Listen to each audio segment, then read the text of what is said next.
Taxes are the only certainty. Will 20% of people of society?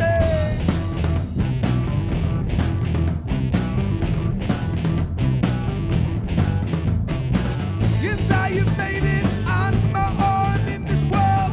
Will not take care of time around a 2-year-old.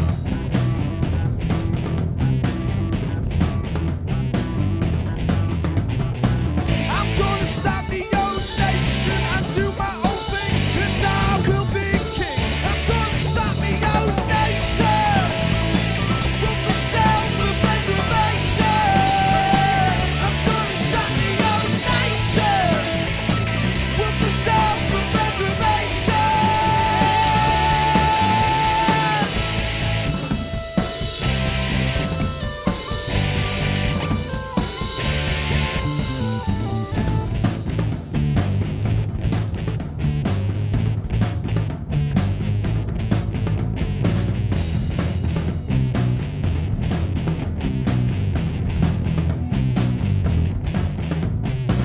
Well, let me talk a bit about the weather. You must admit it's not very clever.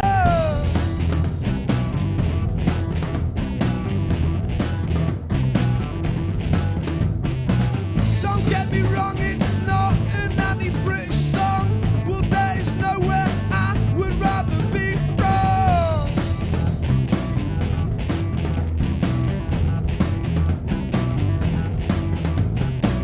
I'm gonna stop the old nation and do my own thing, and I will be king. I'm gonna stop the old nation with the self-preservation. I'm gonna stop the old nation with the self-preservation.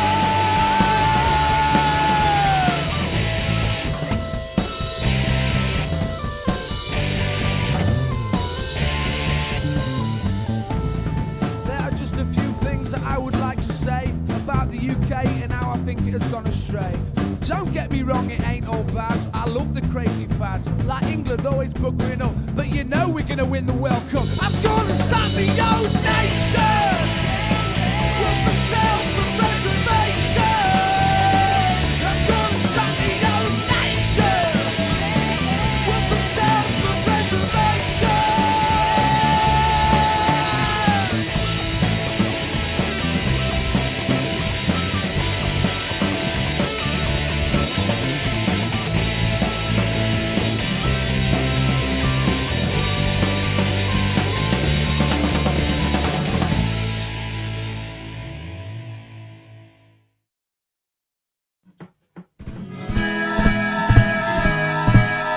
Keep the red flag flying here. And welcome everyone to Just a Minute. My name is John Clare and I'm welcoming people from all over the world to see 4 good players of the game. 3 of them established players, Paul Daly, Stuart Sutherland and Samantha Townsend. Well, but we have a new player of the game and her name is Lauren Conway. Welcome, Lauren, to the show. And your task will be, of course, to speak for a minute on the topic I've given you without deviation, hesitation, or repetition. Now, I take it that Laura, when she recruited you, she told you that these were the rules of the game. You're ready for this? We'll be pleased to welcome you.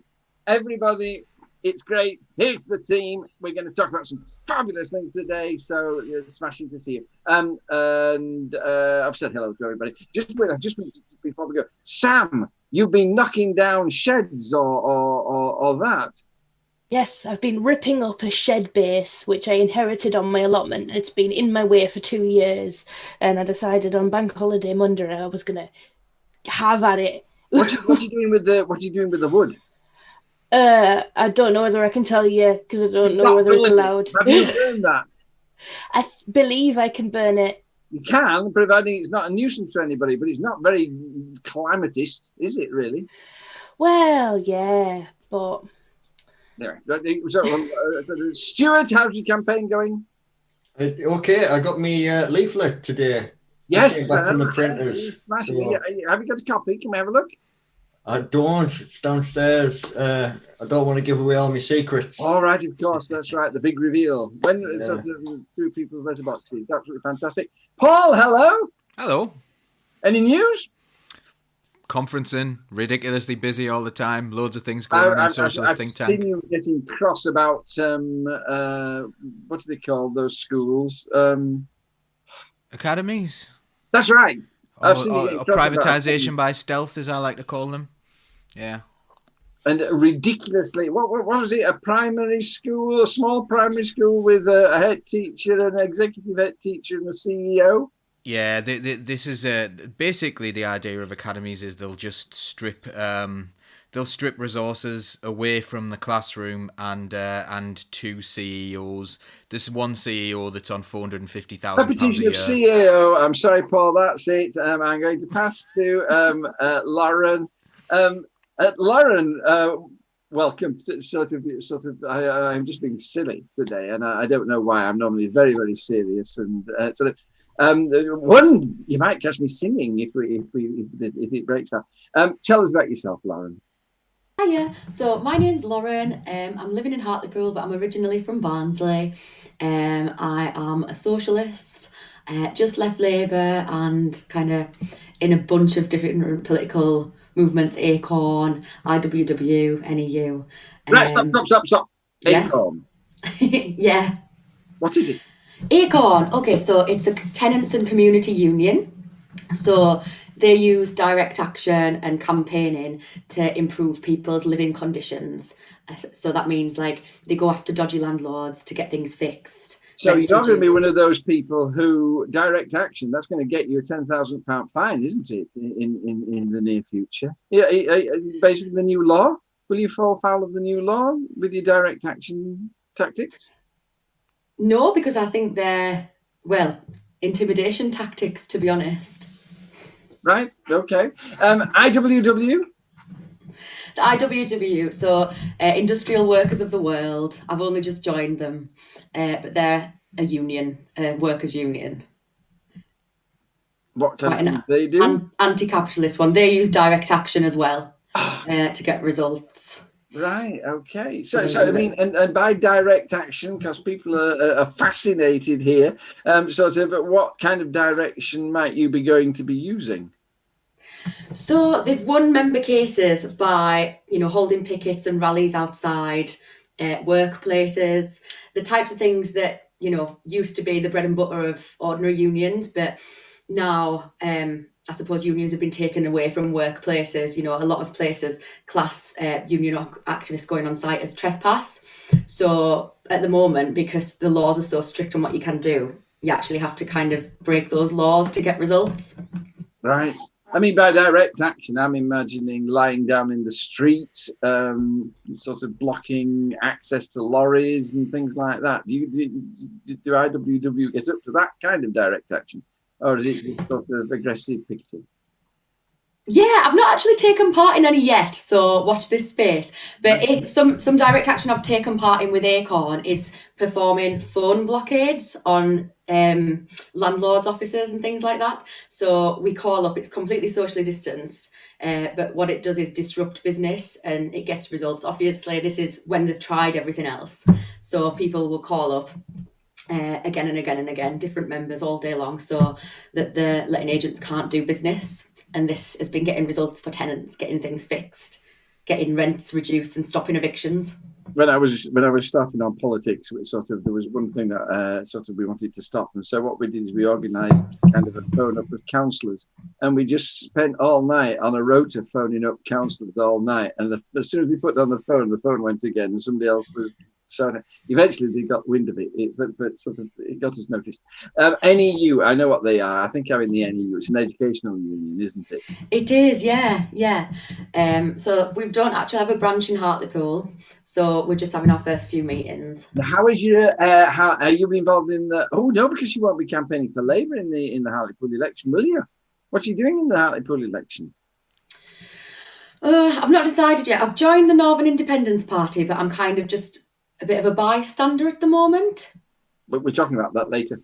That's very exciting. Yes, yeah. Well, I'm glad we invited you on. Welcome. It's really smashing. But I'm going to move on for obvious reasons, as people will see, because we got a huge big story, and of course we've got to get through.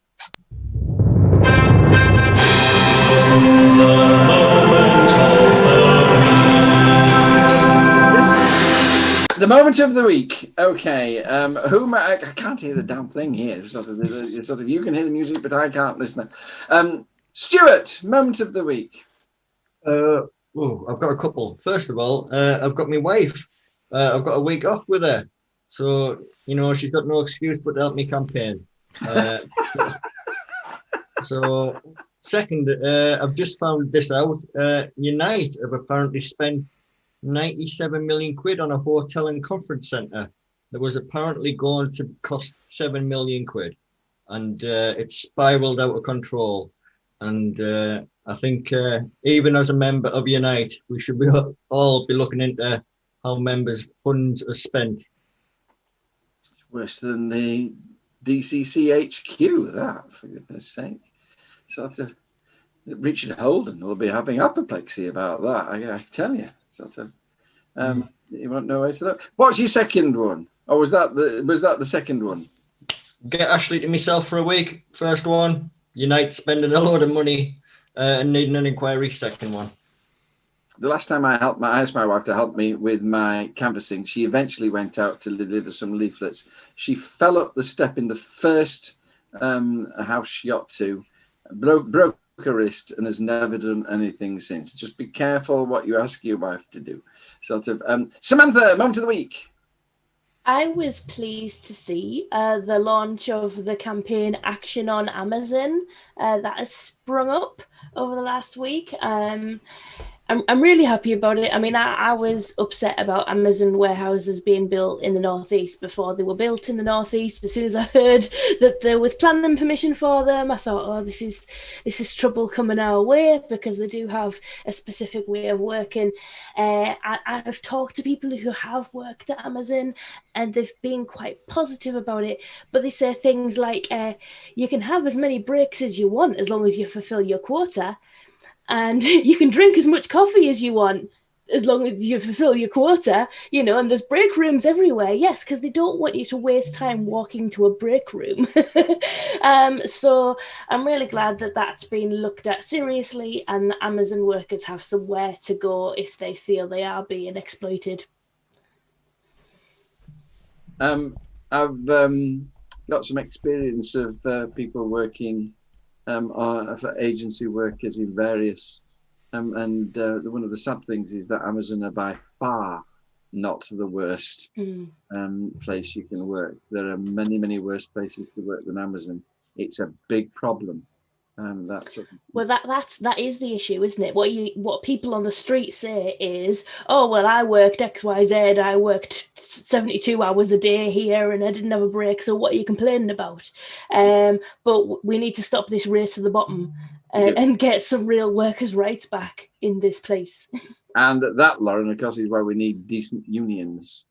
And sort of, we've lost so much, and people are just being treated as a factory production. I'm going to come to you last, Lauren, for your moment of the week. Then you get the idea of how it works. And so, Paul, moment of your week. Well, the moment is there seems to be a YouTube versus Facebook battle going on for comments, and they're flying in from both. So that's really good to see. Who's going to win? That's what's interesting me at the moment. But my real moment of the week is the trade union conference, NASUWT, which you referred to earlier. And I'm going to talk about the political speeches. We had speeches from Kate Green, the Shadow Secretary of State from Education. She appeared live. Given that she said she'd fully supported teachers and them being safe and I've previously commented that that wasn't actually true. That was a pretty low moment. We were kind of quite annoyed at that one. But then Gavin Williamson came on and did a pre-recorded message, which was even worse. Well, he was just saying how brilliant they'd supported teachers and how much they'd cared about teachers and stuff. And we're like, God, that was awful. That was really, really bad. So, like, I was thinking Kate Green might get a 1 out of 10. And then he managed to limbo underneath that. And I was like, okay, we've got Keir Starmer now. He's going to have to dig. And dig he did. Somehow managed to be worse. He said exactly the same as Gavin Williamson, which was like just the exact same as Gavin Williamson, only he said it in 40 seconds and also said like that weird catchphrase of Britain is the best place to grow up in and the best place to grow old in. And we're sitting there, we're like, well, there was no point in you doing this. This was so, like, he hadn't supported teachers, he hadn't supported people who work in schools. We've seen the coronavirus spread. He did support the government. We could have done with some challenge. It's a bit late now, and I think we can see the way things are going with that one. So, a -1 there for Starmer. So he managed to dig underneath that bar. Well done. Thank you very much for updating us on that. And finally, Lauren, what's your moment of the week been? So I'm going to talk to you about the community cupboards across the North East, the troubles that we've had and the solution that we found. So across the North East, there's some in Newcastle, in Alnwick and Saltburn, and in Hartlepool more recently, we've been using BT phone boxes to share food out of. But about a month ago, we all got an eviction notice from BT. So before, we just used to put food in and it was really simple. Leave what you can, take what you need. And it's a response to kind of the patchy food bank provision. We know food banks are struggling because of the pandemic. More people are using them.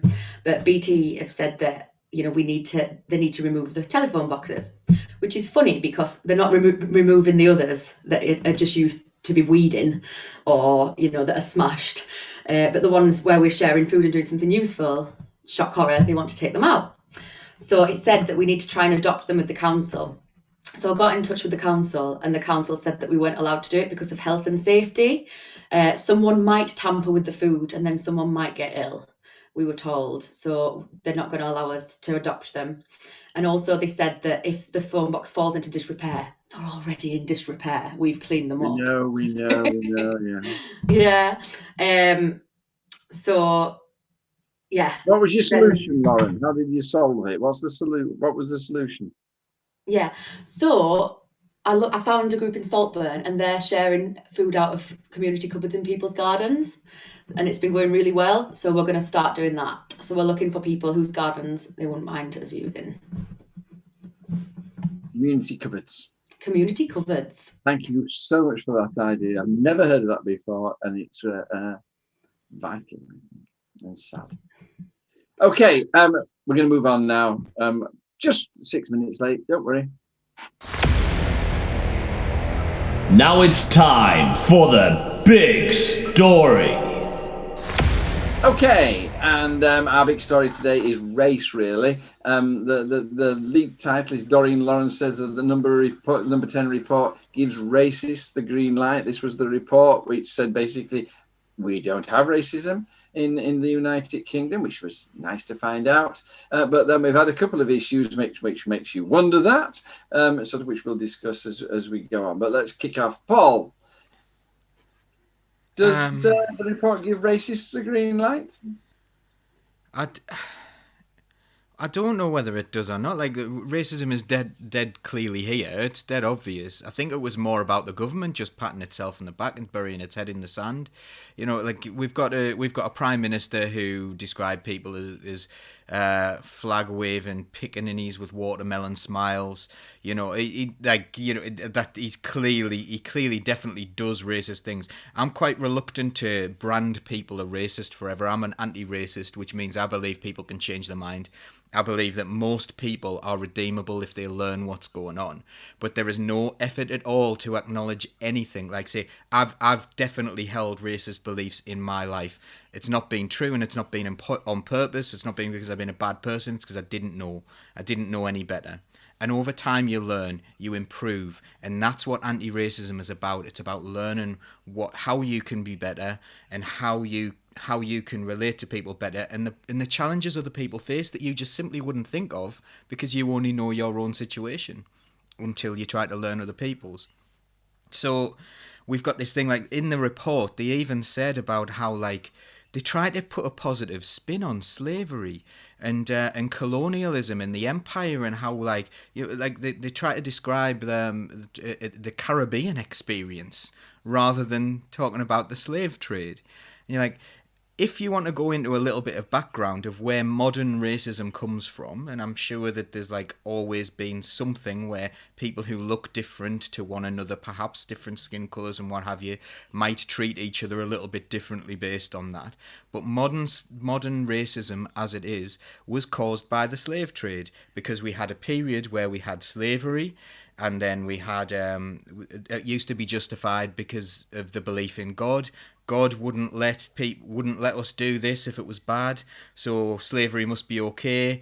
And then the period of the Enlightenment came, when they started to try and use reason and scientific reason, and they're going, we've got a bunch of slaves here, and if they're humans and we're humans and we've got them, you can't justify this. So they started pretending that people with different skin colours were inferior humans, and that's where race, as it stands now, like they were a different race of people. We aren't a different race of people. There's one race. That's it. We're human. We're Homo sapiens. That's it.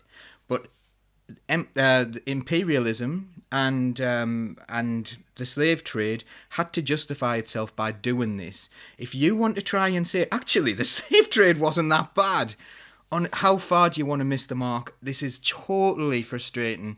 Absolutely horrible for people who see these things. One positive in there was something about, actually it's your material circumstances, like basically they were saying if you are poor, that affects your outcomes more. But why is it that people with certain skin colours are more likely to be poor? You know what I mean? It's like, yes, there is structural racism. We've seen like a neo-Nazi being expelled from the police this week. And he managed to get into the police force, and people didn't notice. Imagine like a proper neo-Nazi, and like, oh yeah, he's fine, yeah, he's all right. Bit of a laugh, Like what was going on there, where they didn't recognize someone with particularly racist views? That's where we are. We've got real major problems with racism, and this does nothing to help. Does it, just briefly, Paul? Does it actually set back anti-racism? Does it set back that cause? Because basically it tries to, am I allowed to say it tries to whitewash it, really, sort of in every sense of that word. Sort of, does it actually set back the cause? Yes, I suppose it does a little bit set back the cause. Although I'm not sure how far it sets it back. Like, this government's doing that anyway. Obviously, they're just patting themselves on the back. It's a political exercise. So I'm not really sure how we could do much worse with it. But, they could probably try. Stuart, what sort of, were you as horrified as Paul? Yeah, absolutely. Excuse me 2 seconds. We've lost Lauren, haven't we? Yeah, we've moved to a backup screen, and hopefully she comes back in. But yeah. Good directing. She hasn't taken objection to anything we've been saying. I'm terrified. I would seriously be surprised, but Right, okay. As long as I haven't said something wrong. Stuart, you were talking to us. Please forgive me. Yeah, we're quite aware of the racism that goes on in Britain, and I think any government that completely ignores the fact and gaslights people into the idea that there is no racism, that's leading you down a path where they're not going to legislate to protect people against racism. That's the real worry, that this is setting the course of how this government is going to tackle these inequalities in law. And that's really scary, because how do we get back towards steering the law the right way?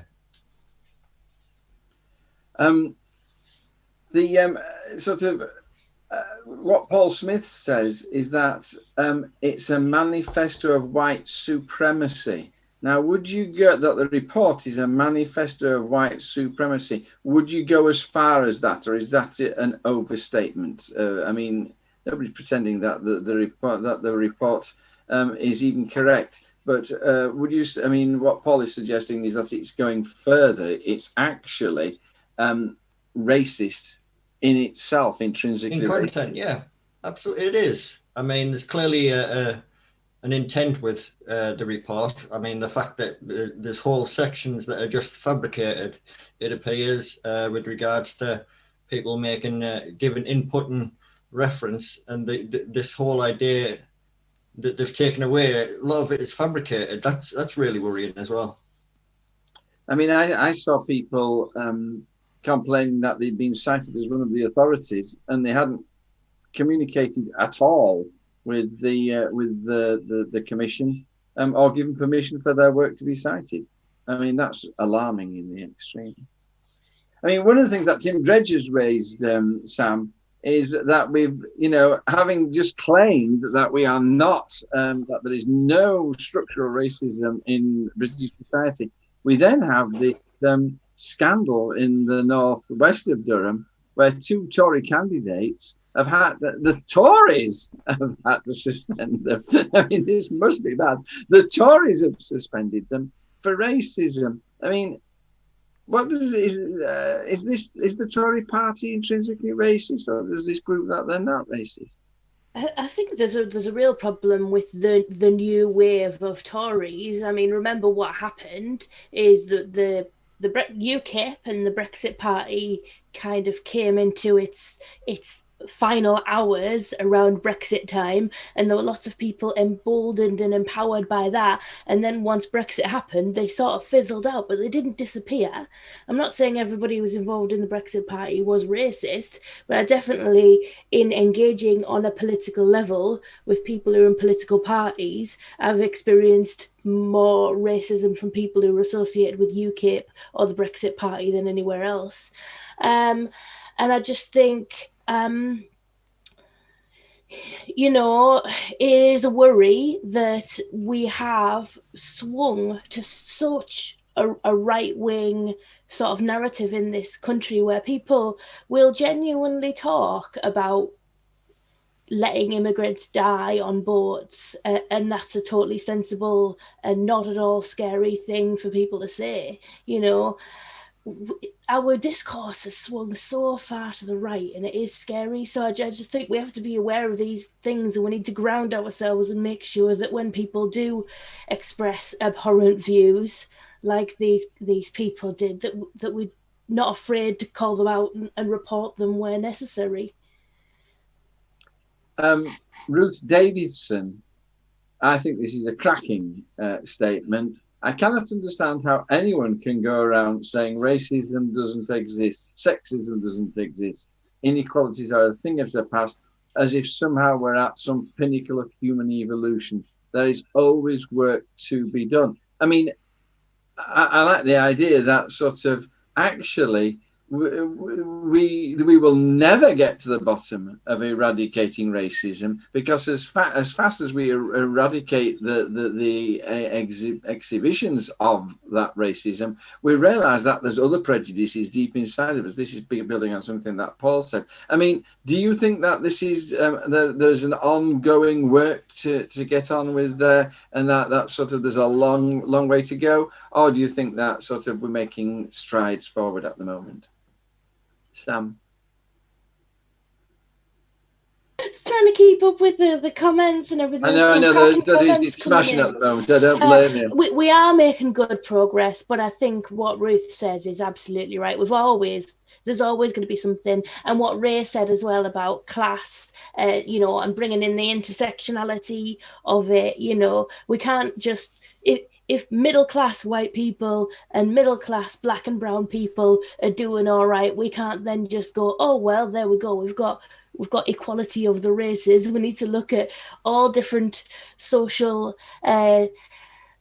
income levels, all different educational levels, all different, whether you're LGBT or trans, it's so complicated. And as we progress, we see more ways in which people are marginalized. We wouldn't have even thought about all of the different ways people can be discriminated against 20 years ago. No. But now we do know. It's incumbent on us to work on it. I mean, I'd wanted to ask this question to Lauren, but she's not here with us. So I'm going to go back to Paul because, one of the things I'm learning is that there's things that are catching me by surprise all the time. And so, for instance, a recent one was where somebody wrote to somebody within the context of anti-Semitism, so you got your 30 pieces of silver. And sort of, now this is something that we used to talk about all the time as a sign of betrayal. But sort of, and of course it has deeply anti-Semitic overtones. And of course the other one is, You can get her in here. Are you with us yet, Lauren? Hello. Oh, yeah. I was going to ask you this question now. So what I'll do, excuse me, listeners, I'll just sum up very briefly. So we've been talking about racism. We're talking about the report that Doreen Lawrence said give racists the green light. Paul said virtually he definitely does. I went to Stuart, who made some really good comments about it, which I forget what they were. And then Sam, I asked her, is the Tory party racist? And she makes some really good comments about what's going on in Northwest Durham and those two candidates there. And there's a really good debate going on about on whether Brexit is to blame or whether Brexit is the outworking of all this going on. So that's really smashing. And the next question was that and Ruth Davison quoted something. Says that there's just racism everywhere. We're not at the pinnacle of human evolution. There's a huge work to do. And I floated the idea that, in fact, we're all learning all the time. And so, for instance, recently, as when I was brought up as a child in church, we very often talked about Judas and his 30 pieces of silver as a mark of betrayal. But when it's in the context of anti-Semitism, it becomes a deeply anti-Semitic trope because, of course, Judas was Jewish and he was the one who betrayed Jesus, and so you've got to be very careful when you use that. And it just took me by surprise. And the other one that's taken a shadow, and this is the question to you, Lauren, I know it's a long question, but I had to fill you in with what's going on. Was of course the Labour shadow equalities minister who got caught by surprise talking about a GRT incursion. It was on a leaflet. She was handing out leaflets which sort of basically said, one of the things the Labour Party is going to do is sort out these GRT incursions. And her thing was I had no idea that the word incursion was so offensive. What do you reckon to that? I'm just having to look up what incursion is, and it means it's an invasion or an attack. Wow. So I think the Gypsy Roma traveller community have become a bit of an easy target, and it's classic dog whistle politics, in my opinion. In fact, it is overt racism, and because they're a group that I suppose it's like almost the most acceptable form of racism seems to be against Gypsy Roma traveller people. I don't really. Paul, thank you, Lauren. Paul, I mean, you're very hot on GRT races. sort of, do you have any sympathy with the minister, with the shadow minister at all? No. So she has previously been quite a friend to the GRT community, which is really interesting. So we've worked at Sedgefield, as you know, with GRT Labour, who've now recently denounced that name and become GRT Socialists. I was yesterday interviewing Luke Wenman from GRT Socialists. Really, really nice fella, you know. We get on really well, and he explained this system so well and the kind of racism they face.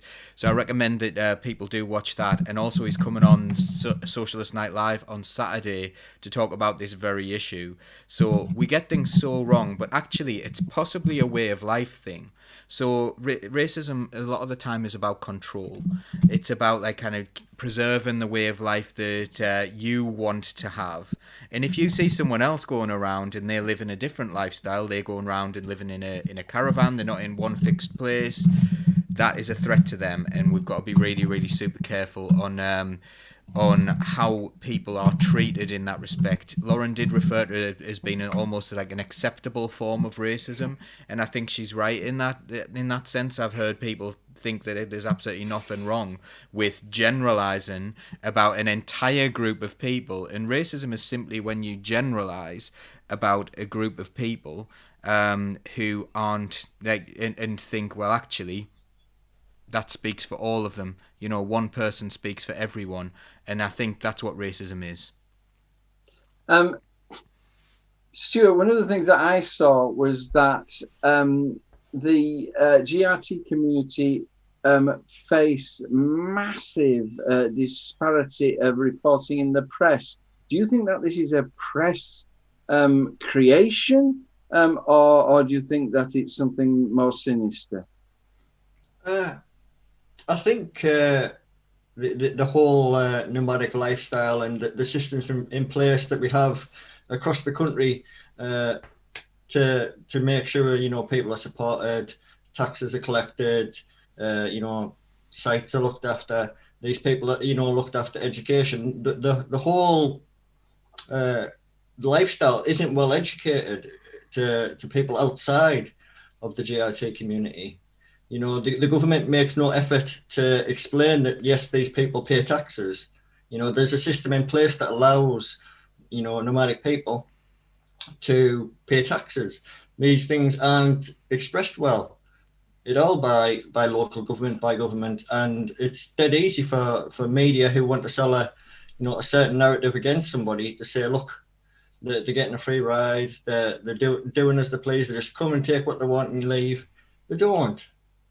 You know, so there's education to be done, and it's not just by the GRT community to non-GRT people, but you know, the governments and local structures need to do that educating as well.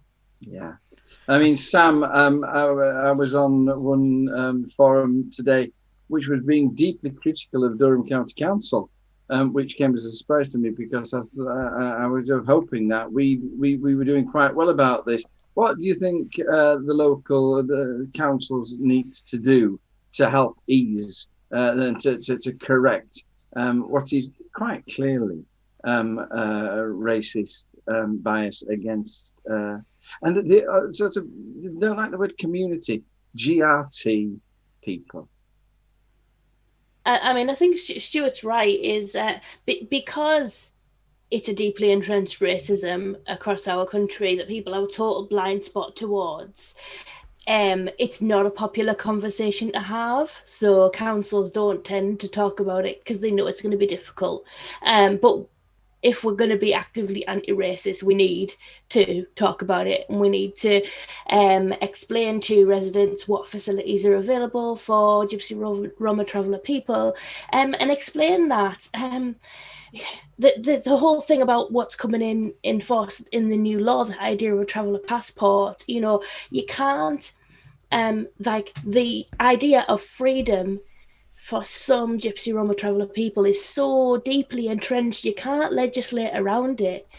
So we have to find a way for people to coexist and live their life as they have been brought up to do, as is deeply part of their culture,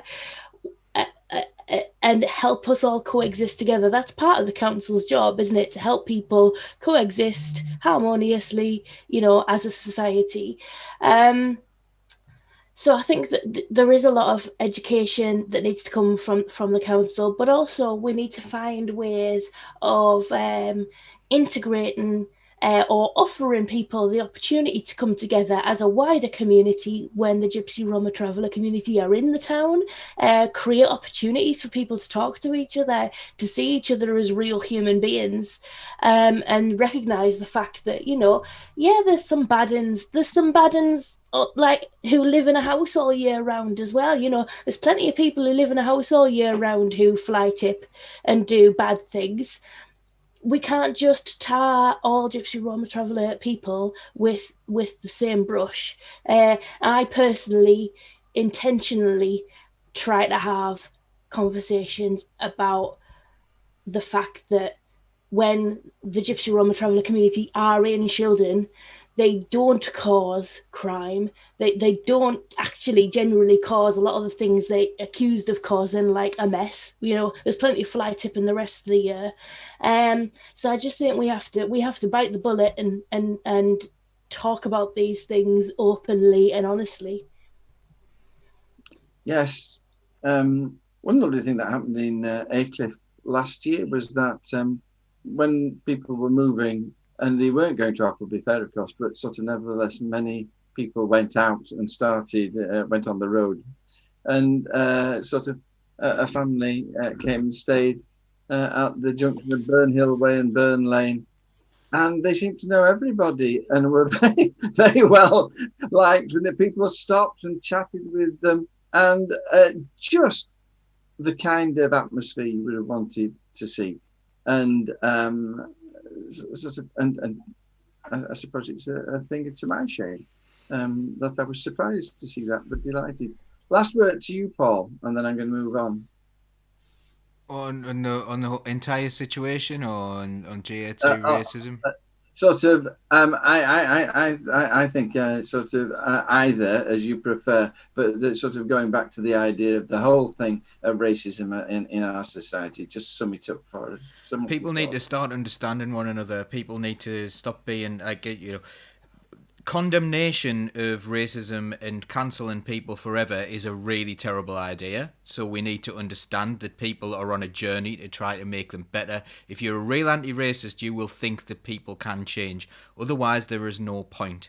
However, denying the problem is absolutely appalling. So we need to start listening to people and educating people and treating one another as human beings and understanding that we have lived in a system that has created massive problems for a massive group of people. For me, it's more of a class issue as well. It's like it's a working class issue. Working class people are treated incredibly badly, and on top of that, people suffer from racism as well, which makes them more likely to face those working class problems.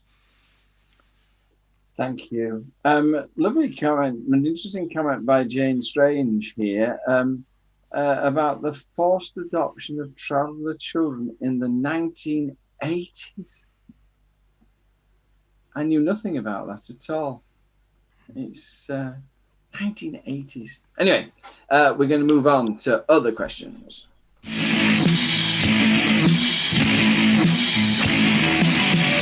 know the story like the back of my hand, 'cause I've heard it all before.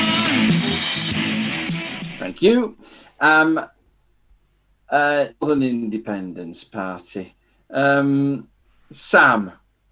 Good thing or a bad thing? We seem to have lost Lauren again, which is because I'd hoped she could tell us more about it.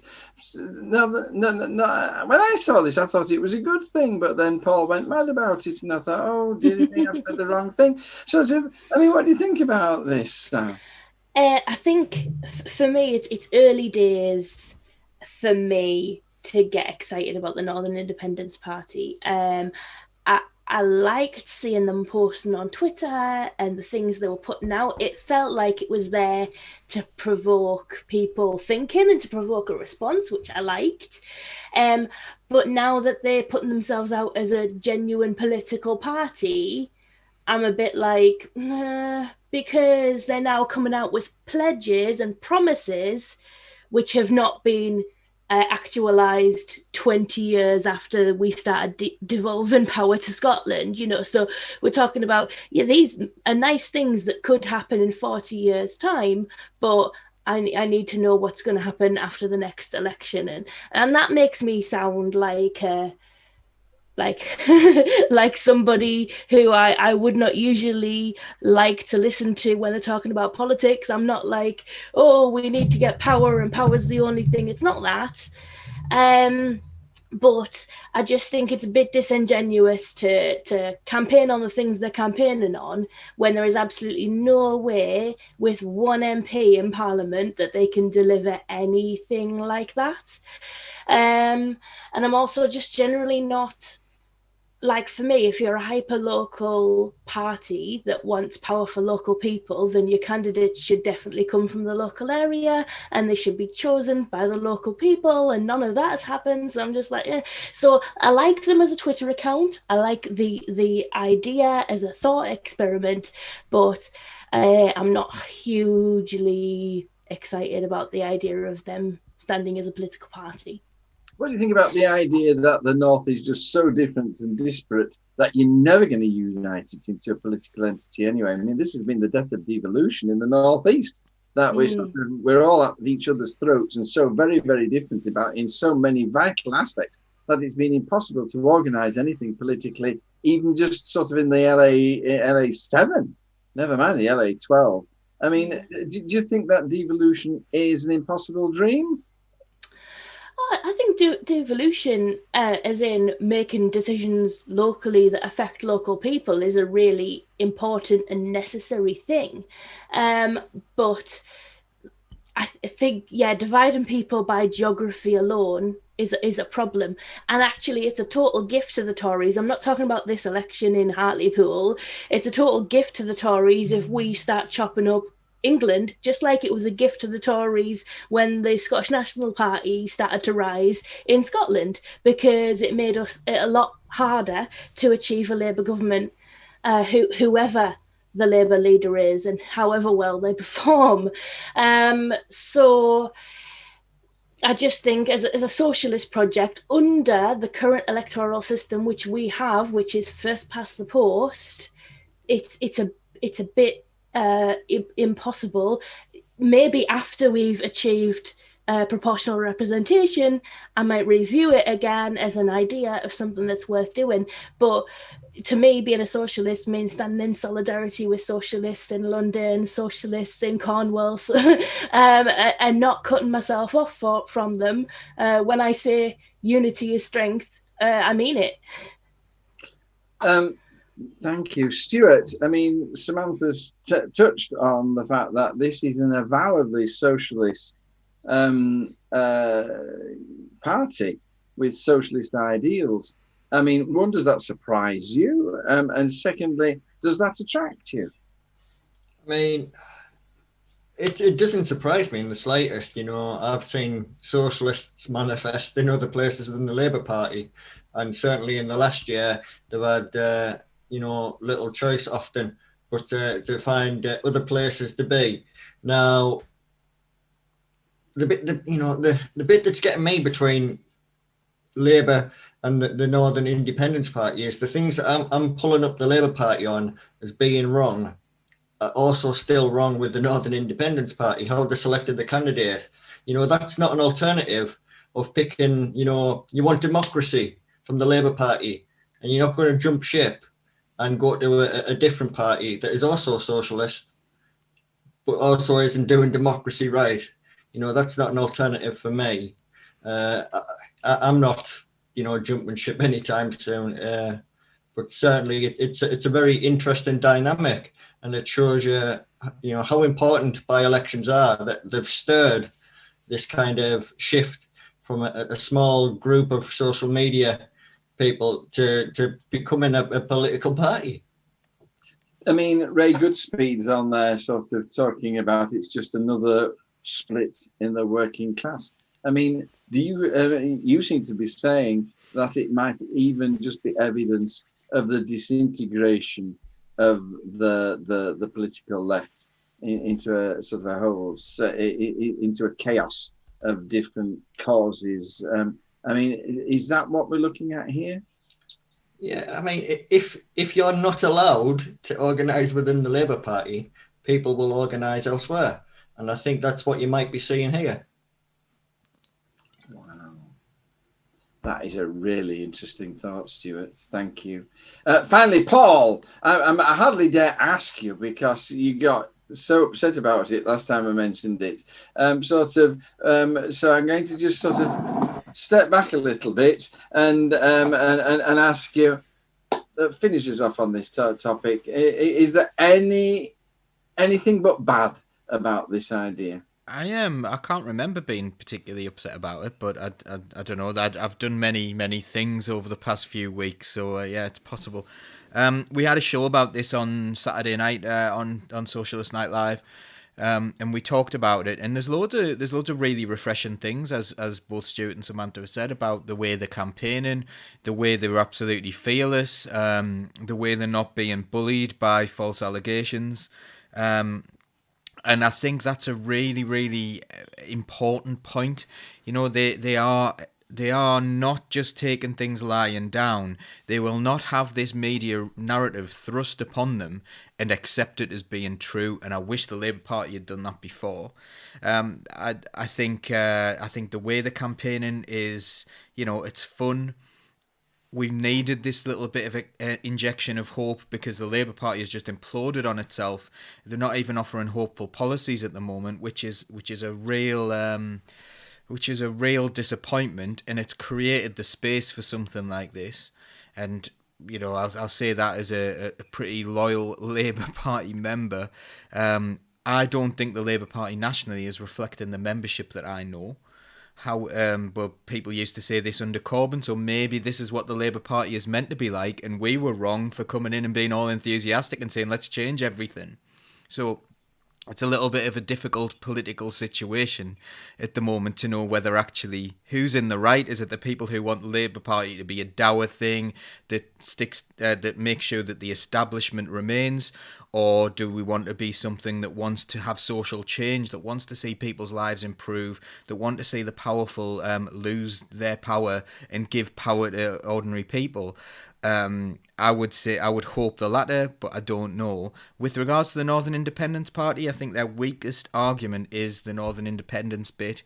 Not because I'm not proud to be Northern. I think I much more relate to the idea of being Northern than I do to a lot of what I see down south, etc. However, I've got socialist friends all over this country, all over the place. I know that there are people who have exactly the same circumstances or worse circumstances than me in London. You know, look at the working class in London. Don't just dismiss London because there's lots of rich people there. There's also a lot of poor people who are forced to look after those rich people and in awful conditions. So I'm not really sure where splitting off helps us. And I also had a bit of a problem with Philip Proudfoot seems almost like quite proud to be British, but also wants to split off from Northumbria. Now, there's only one form Northumbria. There's only one form of nationalism that I agree with, and that's anti-imperialism. And if you're kind of proud to be British, and people can be proud to be British for a variety of reasons, but if you're going to make little twee statements about like Britain being, you know, oh, this is such a British thing to do, I don't know, it just doesn't sit right with me. I don't think they really want an independent nation. I don't think there's any real substance to it. Everything else, brilliant, like in the form of like that really positive form of campaigning. And I think their membership are just like, a lot of them are ex-Labour, a lot of them are people who never were Labour, and they're enthusiastic, and I love seeing enthusiasm in politics, and I love seeing socialist policies.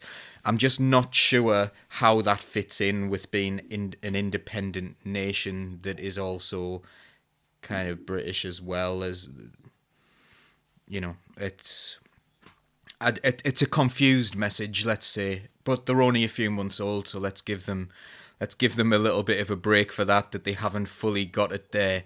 I actually think the room was there for a party to be doing what they were doing without the Northern independence element. Really interesting. Thank you very much. Some fabulous comments on the discussion, everybody. And what's interesting is the way this seems to absolutely overlap with the loss of hope in the Labour Party since the departure of Jeremy Corbyn. And sort of whatever you thought about him, those few years when he was in charge, there was a kind of an injection of hope across the Labour Party, a hope for a different way of doing things. And the death of that with the loss of Corbyn is definitely being linked on the comments thread with the sort of whether or not we agree with this. Paul, dubious whether this is a proper answer, and an awful lot of people saying we just need solidarity as socialists. Thank you so much for your comments. Thank you, team, for your comments. And finally, I'm going to finish with, well, we got one more very important topic after this, but sort of I'm going to finish by asking Sam. We've had another report, another kind of sort of glossing over of things. The Sarah Everard vigil report strongly defended the police's use of force. What's your immediate comment about that?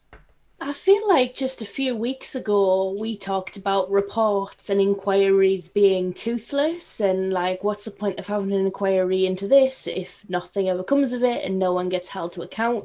But this is the second inquiry today we've talked about, which has said, don't worry, there's no problem here, don't look at the man behind the curtain, which is just bizarre, isn't it? Like, do you feel like you're ever more falling into an episode of Black Mirror, even more than you did this time last year? So it's clearly, it feels like what I'm seeing in front of me does not fit with what is being told to me, which is worrying. Again, you get these sort of echoes of 1984, you know. Julie makes a point that reports back the police after Orgreave, after Hillsborough. You know, we had this thing, the riots in Brighton. Was it Brighton? Where they said that a police officer, Bristol, yeah, where they said that the police officer had broken bones, and then later on they decided he didn't have broken bones after all, and they retracted that. You know, these things have consequences, and just slight misreportings, like slight misreport. The way that things are misreported matters, like the way that Hillsborough was misreported mattered. It mattered to the families, it mattered to the public response immediately afterwards. And those families have been fighting for years for justice, and some of them still haven't really achieved it. So I am worried about the idea that we're able to be sort of gaslit as a country. I think even as far back as 2017, it's not that long ago, but there's been so many elections since.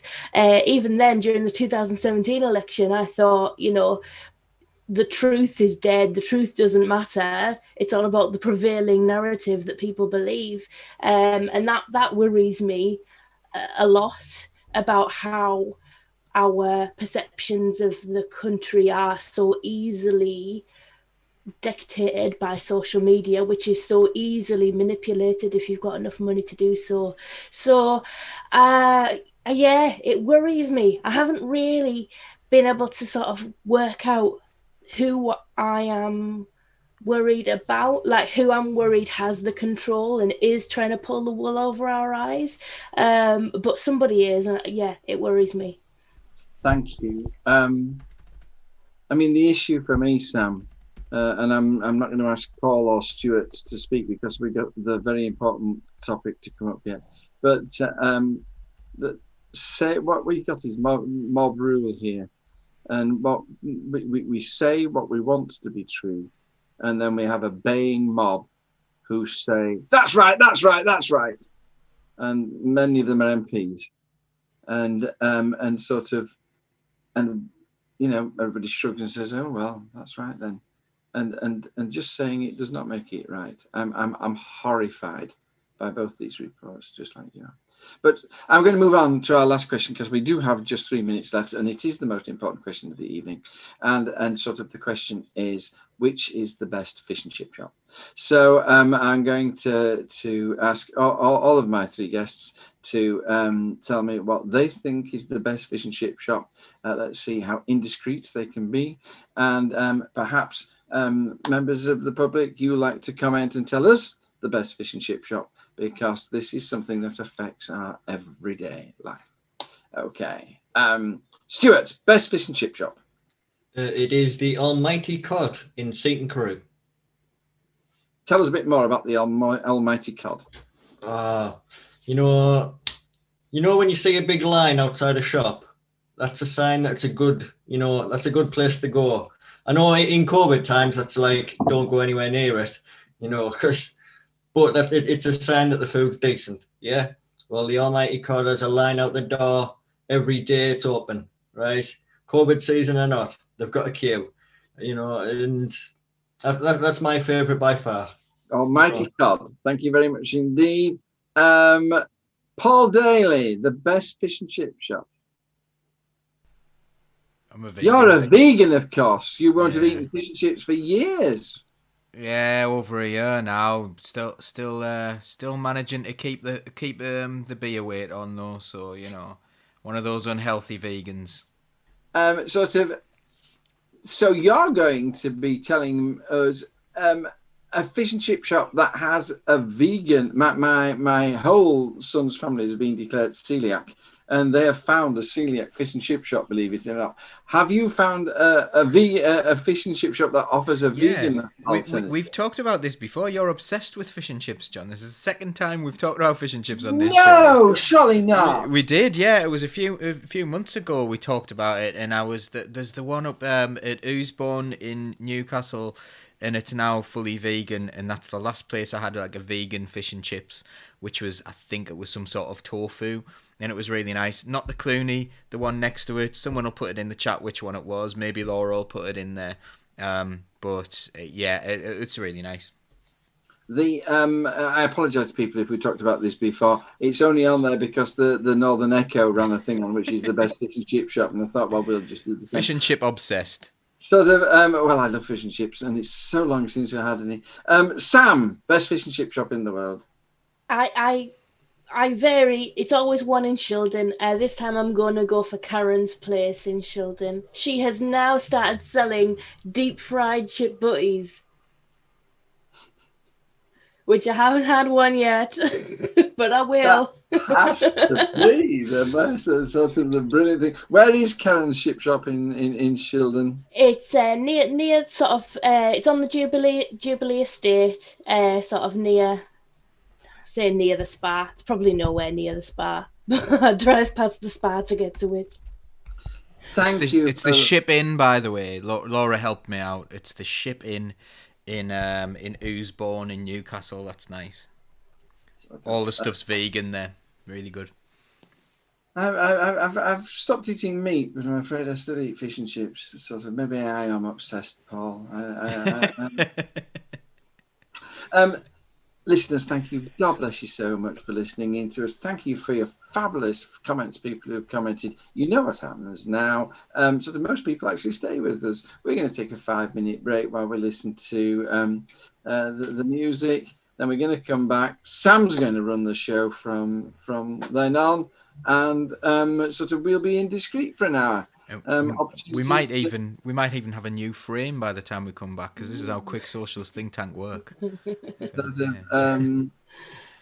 I'd stand in awe of these people, you know that, and sort of the privilege of being here with them all every week is unbelievable. See you in 5 minutes' time. Bye bye. My name is Jack Atkinson, I'm not afraid and I live and die by this vow that I've made. The only good fascist's a dead one, they say, and around here we are. When I first left all them months ago, I told him I'd come not to kill but to cure. Well, for an ambulance driver my shot's pretty sure, and around here we are. There'll be no pass around, no pass around, no pass around today. The fascists have come for our freedom, and we ain't gonna give it away. There'll be no pass around here today.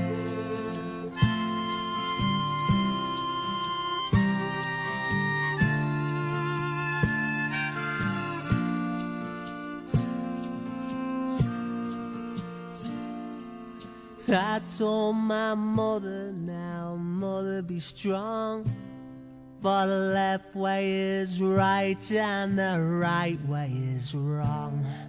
And you can stick that on my grave when I'm gone, for I'm here we are.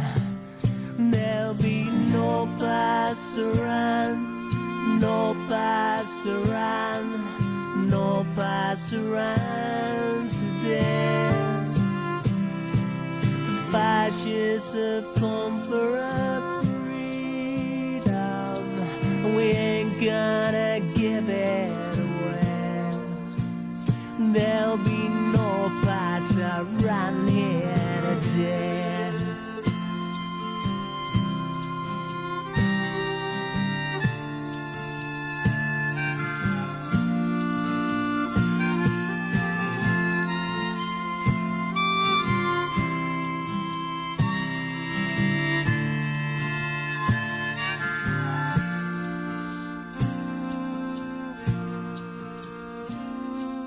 Cast may be cast, and the cast may be cast, but you armies of darkness, you best do your worst. 'Cause to win, yeah, well, you gotta get past us first, and around here we are. There'll be no pass around, no pass around, no pass around today. The fascists have come for our freedom, and we ain't gonna give it away. There'll be no pass around here, no pass around, no pass around, no pass around today. No pass around, no pass around, no pass around today. No pass around, no pass around, no pass around today. The fascists have come for our freedom, and we ain't gonna give it away. There'll be no pass around here today.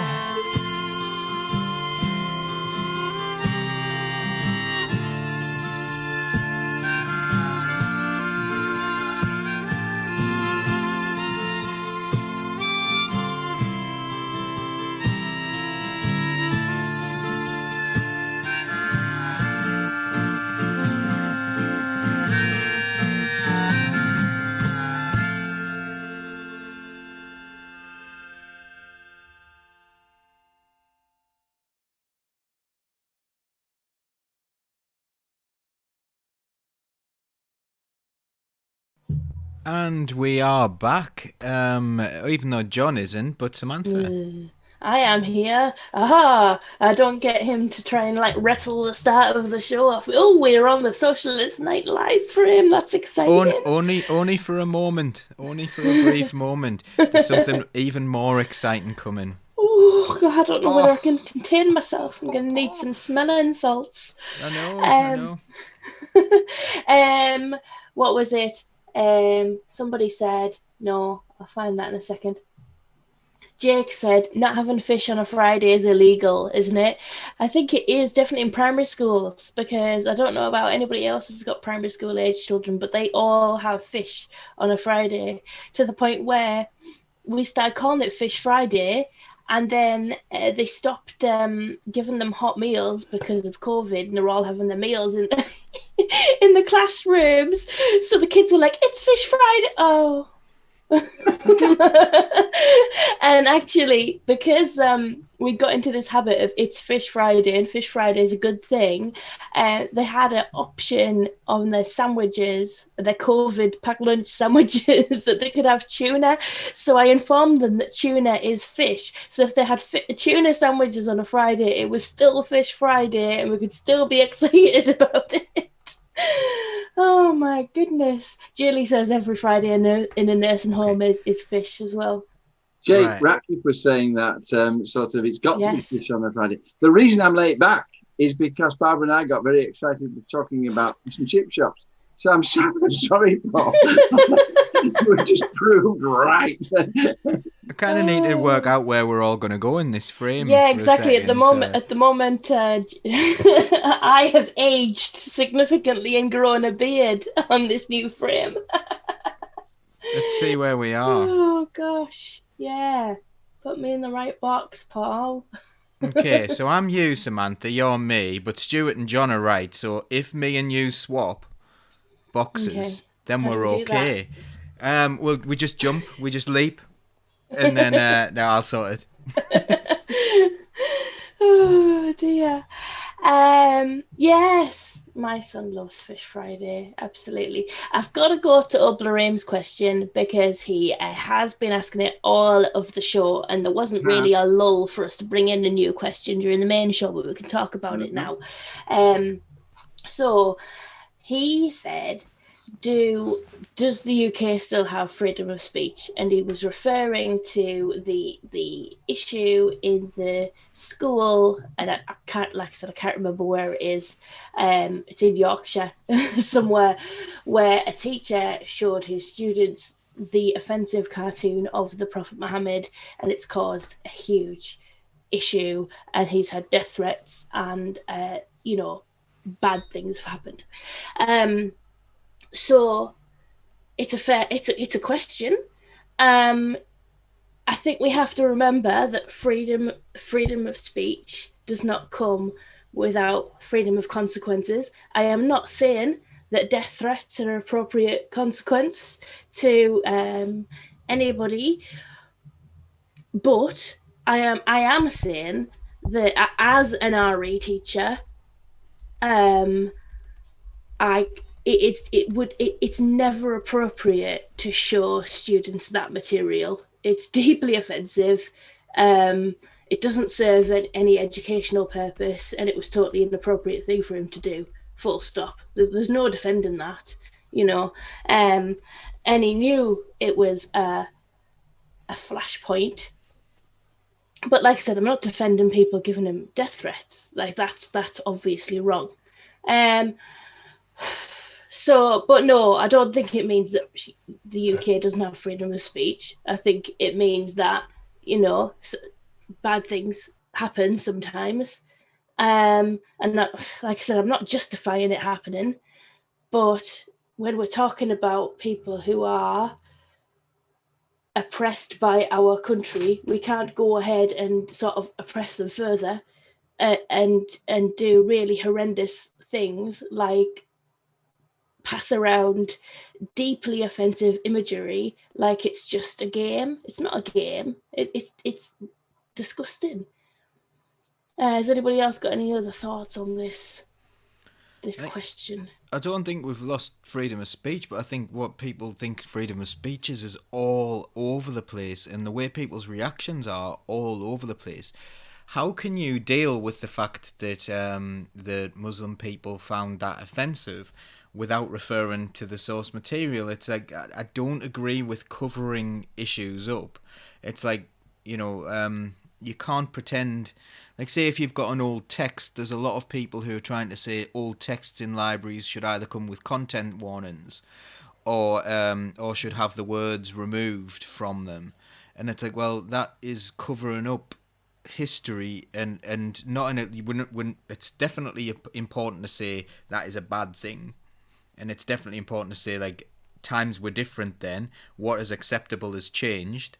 And whether that was like, so if you're using, like, say the N-word in a text or something like that, people might find that incredibly offensive. However, it won't be the first time they've ever heard it, so it's a really it might be an offensive thing to those people, but erasing it from history forever is not going to happen. I think we need to understand what's gone on in the past in order to improve for the future. And if this teacher has been given if people have been given this picture and the lesson has been approved before they've done it, I think that's incredibly worrying. People... why do we always make everything about individuals and not about societies? I'm all about structures, not about individual people. Individual people should be able to go, okay, right, this is a mistake I've made, because how in the world can people move on otherwise? I don't know. I think everything is incredibly messy, and people don't seem to quite understand how to deal with any situation at the moment. It's almost like Thatcherism and that individualism that we've had has made us go, aha, if we get rid of the individual, you get rid of the problem, and that's an absolute nonsense. It doesn't help anyone. We need to change systems and change society. We don't need to say, haha, you're on the dustbin of history, off you go, we've solved racism. And I don't actually know the full details of this case, but I don't think that an individual should be blamed for that. So, yeah. I mean, another thing to say is this is all kicking off in the Batley and Spen constituency, which is famous for having the most recent assassination of a political figure in Jo Cox. So there clearly is, because of the racist undertones of her murder, there clearly are problems in that area that existed before Jo Cox was assassinated and before this thing happened in this school. There are things happening that need to be resolved behind the scenes, clearly, in terms of how different people from different backgrounds in that community are engaging with each other. So yeah, I agree with you, Paul. It really it's not fair to come down on individual people. If the schools approved it as well, like, you shouldn't be going after an individual. That's completely unfair, and I would feel completely let down by my employer if they'd approved it and let it seem to come down on an individual. Yeah, I think it's a challenge. Oblerim always asks really good, challenging questions, and it's hard, and we often say, I'm not quite sure what the answer is here, but it gets us into quite open discussions, and I really like that. I think my feeling on this is that I think it's relevant that it was for children. And, I don't think anybody on the panel would think that it's okay to show anything to children. There'll be images that you would never dream of taking into the classroom and showing to children. That's not a lack of freedom of speech. That's just an awareness of what is appropriate for children to be able to discuss and to contemplate, and sort of what we as adults would want to look at and discuss and would demand the right to do so is not necessarily appropriate for children to do it. Now, it works the other way as well, of course, because very often they'll sort of say, well, what's all this about sex education for children? I'm totally against sex education for children under the age of 7. But of course, it's mediated appropriately to that age group. And so the job of a teacher is to mediate the content to the appropriately to the age group that they find themselves teaching, and with respect to the school and the teacher. And this is going to sound harsh, and I apologise, but sort of when you saw what happened in Paris when an inappropriate cartoon was published, they should have known that this was a no-go area, and they found out that it was, and it was inappropriate to show that to the children, and the reaction of the parents absolutely demonstrates that. Having said that, I mean, how old was the teacher? I mean, get out of the job. That's all. Just to go and find a different job. But there was a misjudgment on behalf of the school, and then the member of staff who chose to show it. I have the right to look at as an adult, to look at any content I wish, and to make a judgment about that, and to discuss it openly. That is my political and my religious right to make choices like that. So there is I don't find there's any attack on freedom of speech here, but what there is perhaps a need to discuss what is appropriate in the classroom, and to what extent we should take care of people's religious sensitivities within the way we teach children. I think that's fine, but Anne keeps making the point that this is a pre-approved lesson. It wasn't his choice. This is on the curriculum. I think that's what she's trying to say. I'm not sure whether or not that's true, but Anne's making that point quite strongly, that this person was made to teach the lesson, I think. But I don't know. So, I mean, to that, I would say, I agree with the point that as a teacher, you're given something to teach, you deliver it, then, it all shouldn't fall on your head if it comes out wrong. There isn't a national curriculum for religious education. Religious education is the only subject which is agreed locally through a standing advisory council on religious education, which is part of the local council. Another problem we have with religious education within this country is that it's still a mandatory subject up until school leaving age, but we have very few religious education or religious studies specialists in the job doing the work. And I think this is also something that is in the background of this. If you give me, as a religious education specialist, a lesson to teach which included any image, whatever image it was, of the Prophet Muhammad, even if it wasn't disrespectful, because you don't have images of the Prophet Muhammad, right? So I would have said, no, I'm not using that, because that comes as part of your subject specialist knowledge, But so, this might not have been a subject specialist either. Because, exactly, and that's what I'm saying. The training that's involved. And I'm not saying it's his fault. I'm saying we've got this structure where religious education is mandatory up to school leaving age, but we've got very few subject specialists, and that's because we've been squeezed out, because the prevailing culture in schools is pushing towards maths and English all the time. So you've got off-duty IT teachers and DT teachers and German teachers teaching RE because they need their time filled out, because there's absolutely no way any school can have anybody having any downtime in their timetable, and they've chose to phase out the religious studies specialists.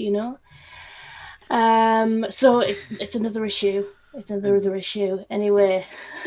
Chat's getting interesting. I know. Let's try and stay calm in the chat. It's all right. Shall we do a light-hearted one?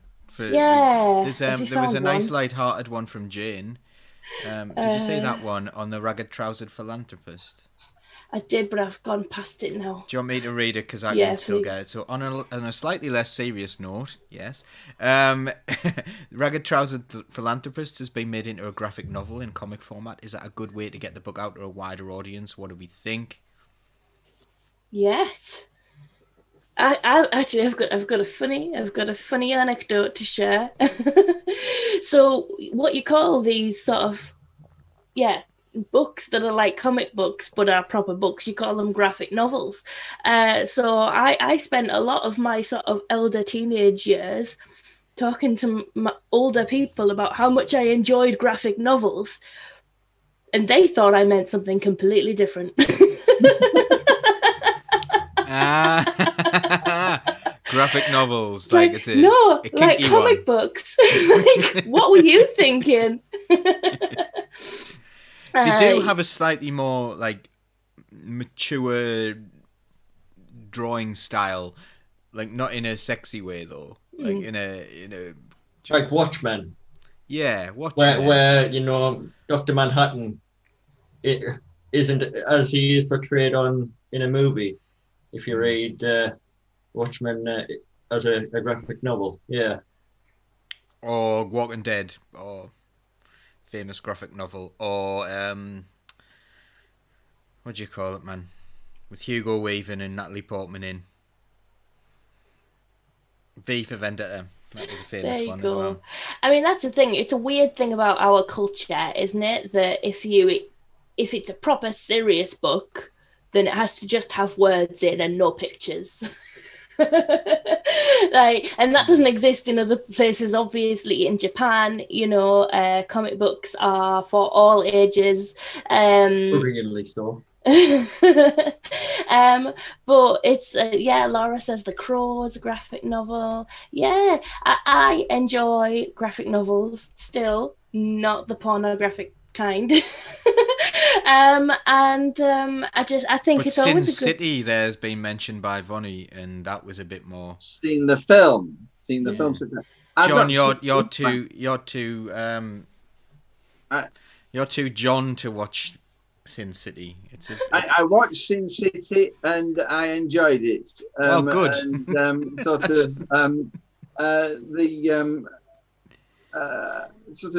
I have to say that, however, that the vicar of Great Acre, St Clair's in Acre, her husband, who's also a vicar, he's done an entire graphic thing of the Gospels. And he's put the Gospels into graphic form, and they are brilliant. And I'm going to leave you for 2 seconds talking amongst yourselves, and I'm going to see if I can find it and show you it. So, however, I cannot get away with the ragged trousered philanthropist. Oh, come on. No, I just cannot. I have tried 3 or 4 times, and I just...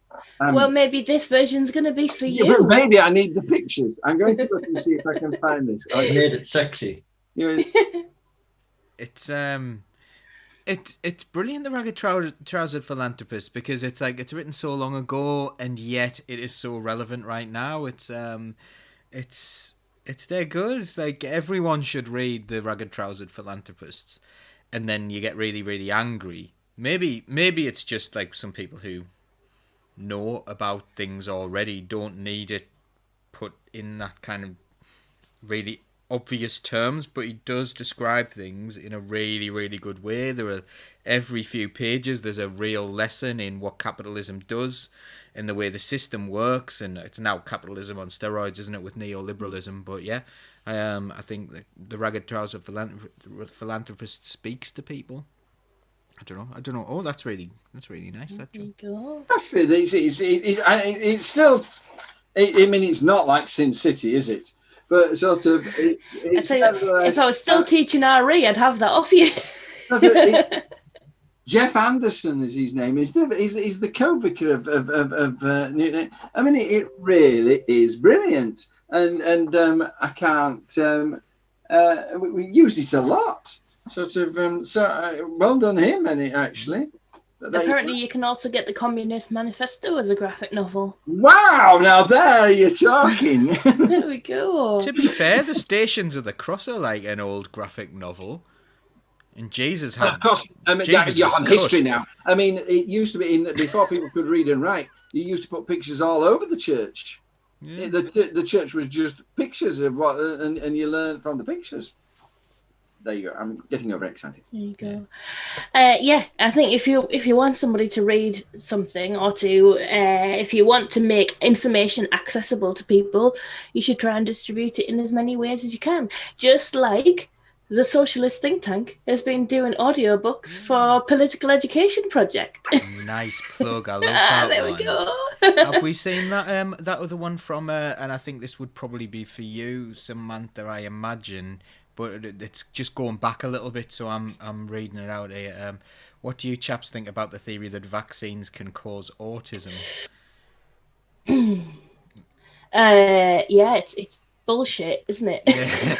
We did an autism special this week as well, which was really good. So that's well worth a watch for anyone. I think it was on the first. It was Autism Awareness Day. And there was some brilliant people on there. It was so good. It was possibly the best thing we've done, actually, I think.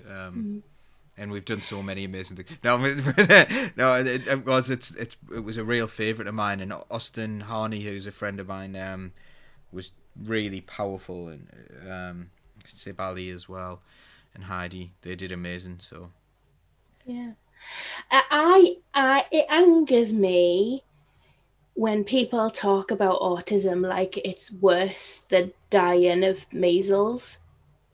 You know, I have the absolute joy of being the parent to two autistic boys, and having the absolute fear of having one of those boys getting measles when he was 5 months old, and having to spend a week bathing him and comforting him, and just constantly feeding him and bathing him again, you know, to try and soothe his symptoms, which were horrific. Thankfully, he didn't end up having to go in a hospital or anything, but that was definitely been the most intense sort of in the house caring for an ill child I've ever had to do. And again, he was a 5-month-old baby. So there is absolutely no reason in our society right now that anybody should have measles. It should be eradicated, and the reason it's not being eradicated is because of this scaremongering caused by Andrew Wakefield. The idea that autism is caused by vaccines, which is just Wasn't it just daft speculation, though, wasn't it? Like, didn't he admit afterwards that he didn't really believe it himself? He was just like saying, "Oh, you know, there could be this," but then it was like, well, you know, most autism isn't confirmed until after they've had the MMR anyway. So people were saying, well, that could have caused it, and it's like saying, well, you know, does drinking milk cause every disease going? Because the first thing you do is drink milk. Yeah, everything after that is caused by the thing. It's like, well, no, that's. And even today on Facebook, I've seen adverts targeted at me, playing on parents' fears of autism, and it was around speech development, and it was like, you know, is your child not speaking yet? Nudge, nudge. Like, let's book them on these courses so we can teach them to speak. And that's all the subtext on that is all like, your child might have autism, you better be afraid. Look, and you hear that type of talk from parents as well. Like, I am really afraid because, and list some autistic characteristics. Just if anybody is out there and they've got a child who is displaying autistic traits, just don't be afraid, because there's nothing to be afraid about. You know, that society is not built to really allow autistic people to flourish, but the best way to counter that is to know what you're dealing with as soon as possible. Trying to get some kind of diagnosis from some kind of medical professional, which is not easy to get. which is another thing, you know. It's very difficult to get an autism diagnosis for a child under 3 because part of the assessment process is them seeing if there is speech delay up until and beyond 3. And then once they hit 5, they're not assessed through the pediatrician anymore. They're assessed at CAMS, and anybody who has got any dealing at all with CAMS knows how difficult it is to make any progress with them. So just enjoy your baby, you know, and deal with things as they come. But that's my big golden plated piece of advice. If you do think your child's got autism or ADHD, try and get a diagnosis between when they're 3 and 5, because once they hit 5, it gets a lot more difficult. Also, Mia's saying that thinking there's something wrong with autism in itself needs to be challenged more robustly, and you know, that's it. Absolutely, because it's not just people saying that like vaccines cause autism. There's also people who believe that if you give children bleach enemas, you can get the toxins out of their body which are causing the autism.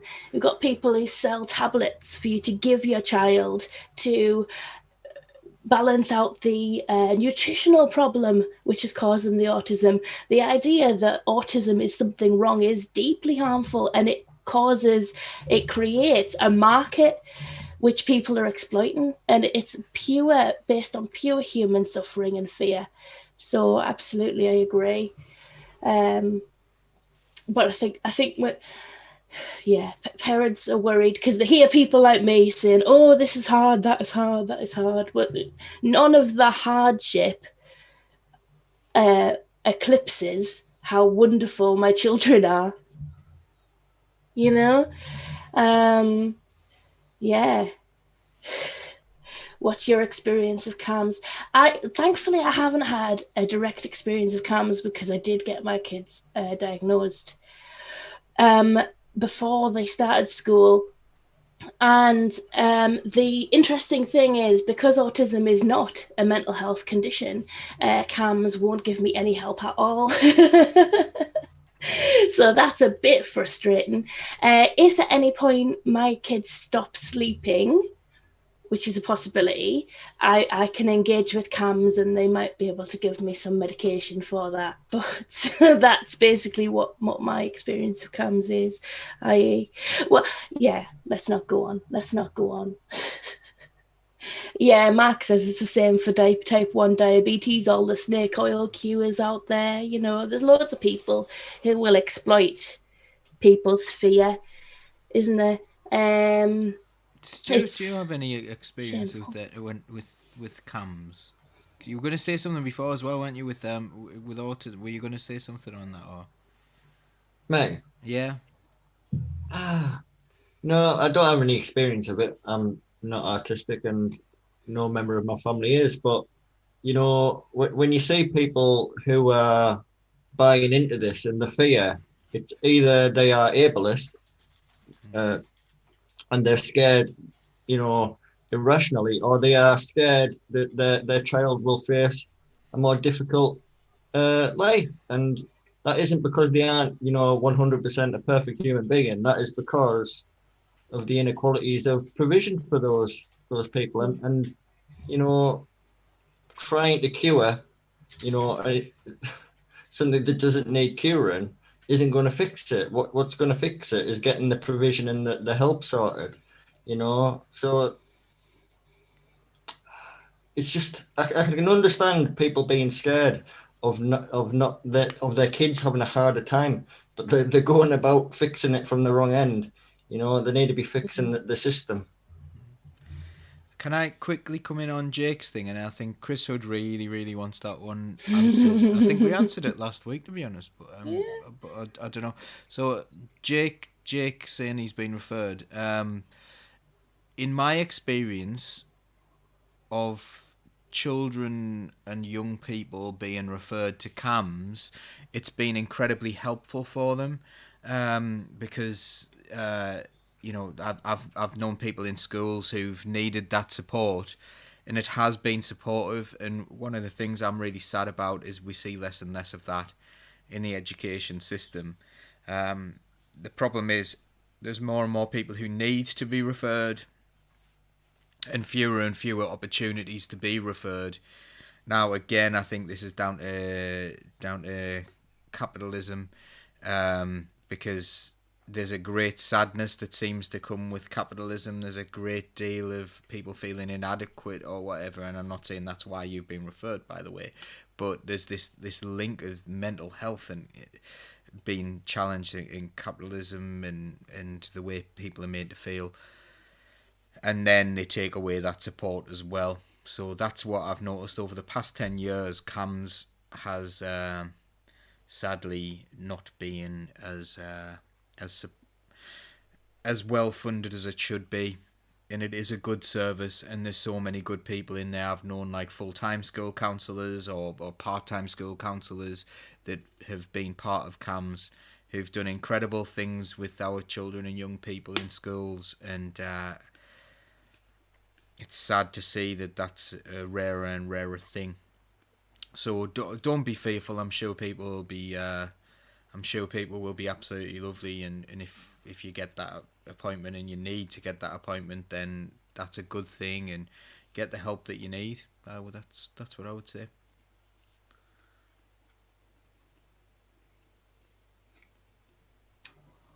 Okay. Are we moving on to Chris's question then? Yeah. I'll read it out. It's been a recurring message on this show that Labour Durham County Council has a responsibility to look after all of the county. However, several times I've raised the question to the panel that there are many villages across the county who have minimal investment since Durham County Council was formed in 2009, compared to the money spent in a few specific towns in County Durham each year. What would you say to people who live in those villages that have had a track record of underinvestment for over a decade?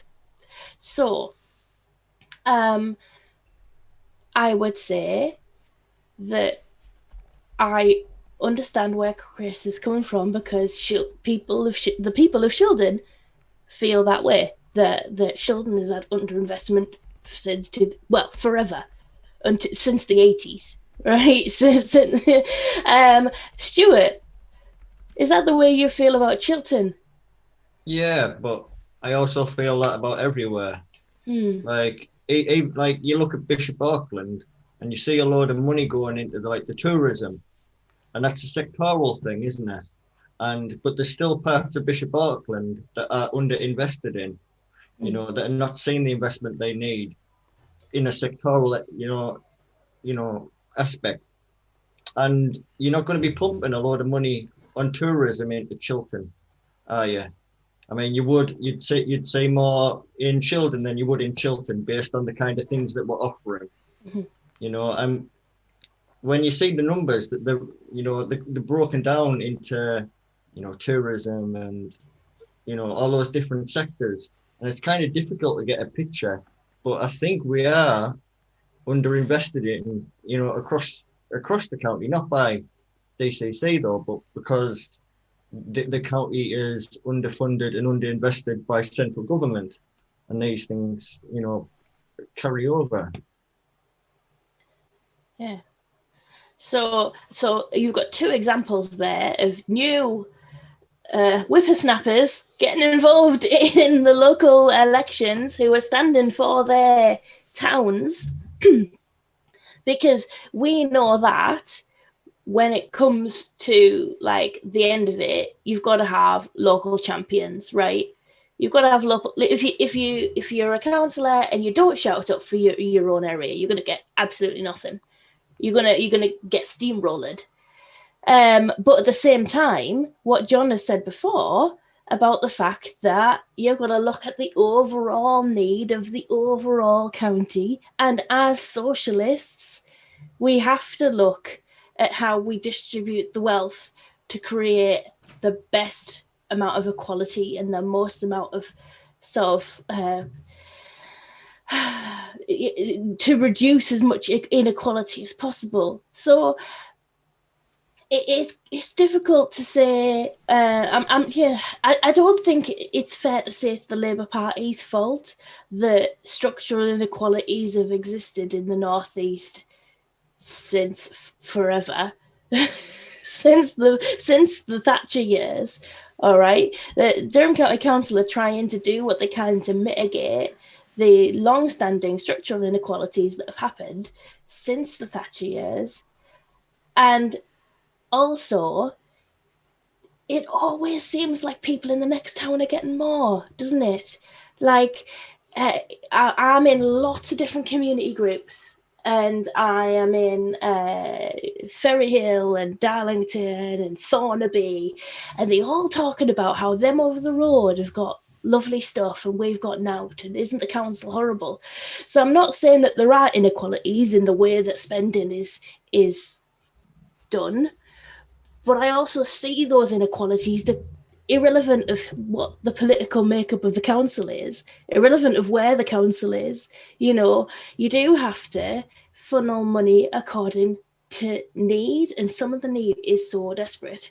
However, saying that, I don't think you can discount the value of having a local champion who will shout up for you at every opportunity, because sometimes being in the right place at the right time is a valuable thing, and having the ability to back yourself and shout up for your area has to be valuable. Now, John's going to tell me I'm wrong. I think like when people are just going on about these things, I think it's quite funny. We've been doing quite a lot in Wingate lately, and I've been completely honest with people. I'm on the parish council in Wingate, and I'm like, we don't have any power. We have very little power. We have a little bit of money to distribute. We meet up, we say X, Y, and Z. Like, most of the money's already spent anyway. And we just do what we do. We do a little bit.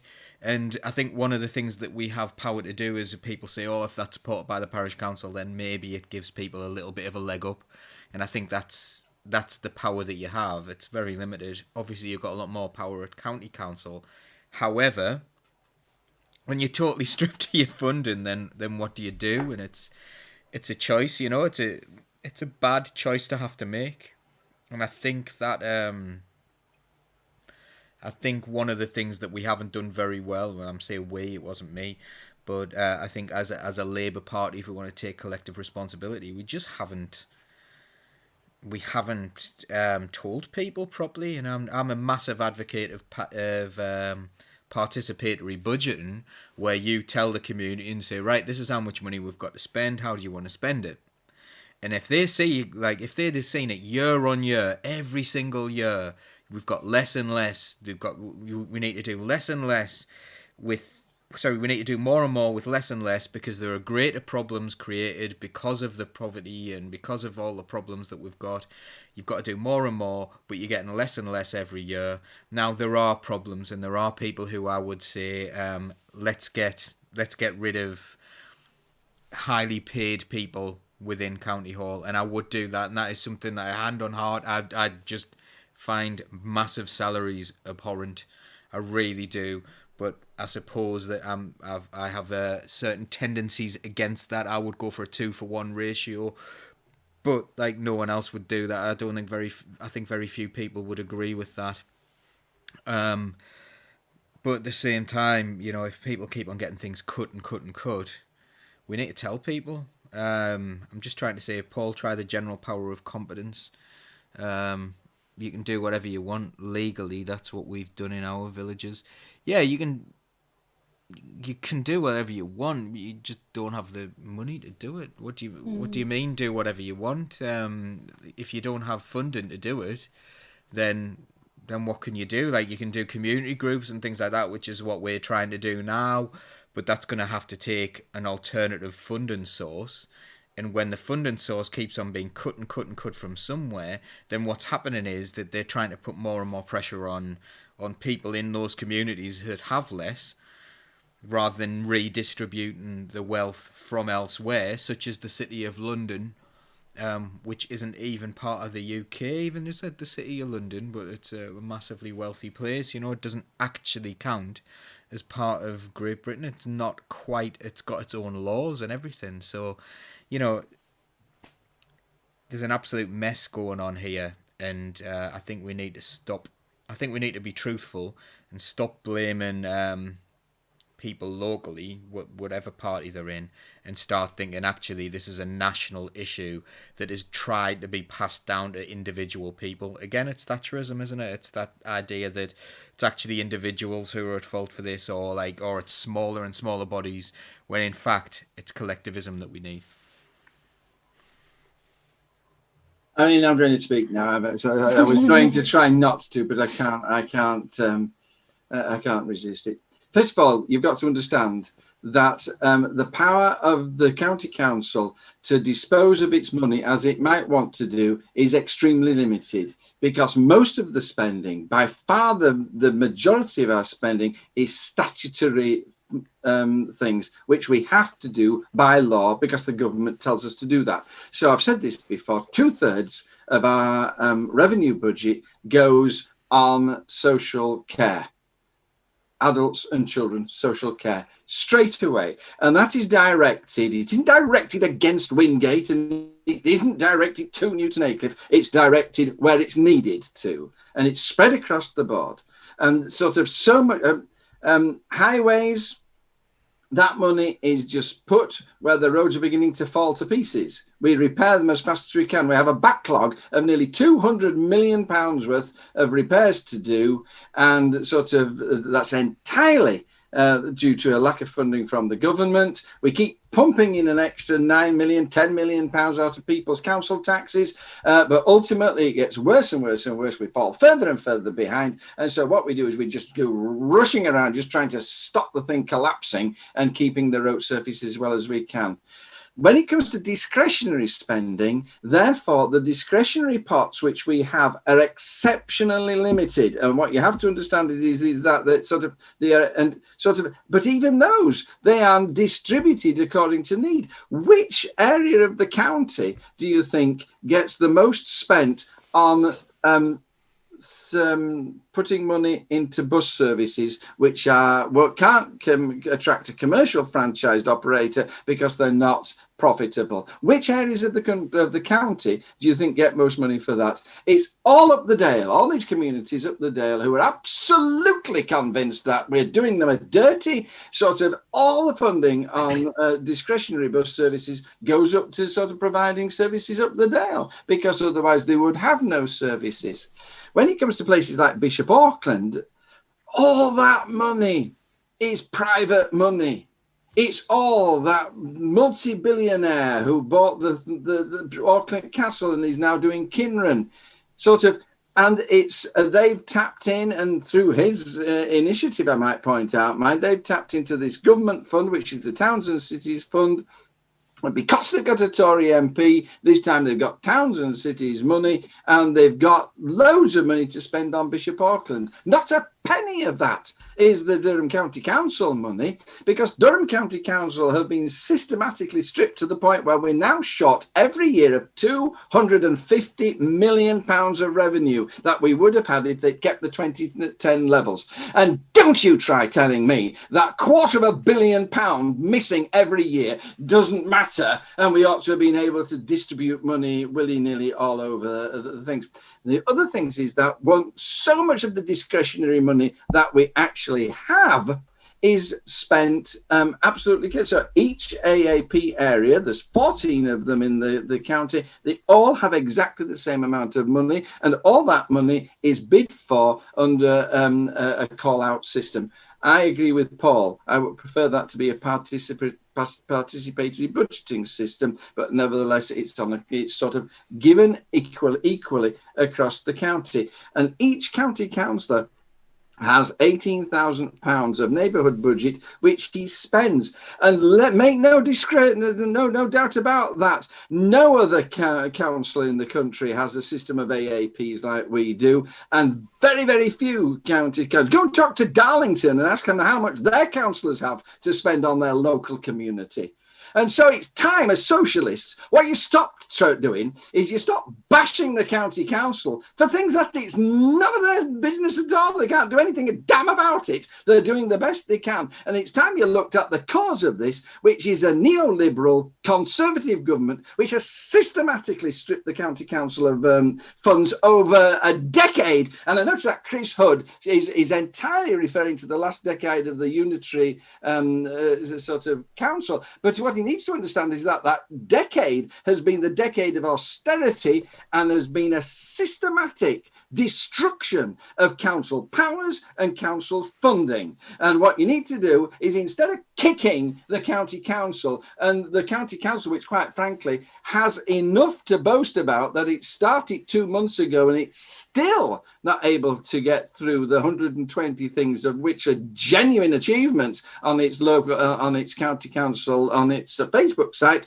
Sort of, instead of kicking them, you need to direct your fire where the fire deserves to be. And it's at the Tory government who are trying to destroy you, and they've gaslighted sort of certain people into thinking that it's the county council's fault, and it's bullshit. And until you start getting that right and voting it accordingly, it will go on.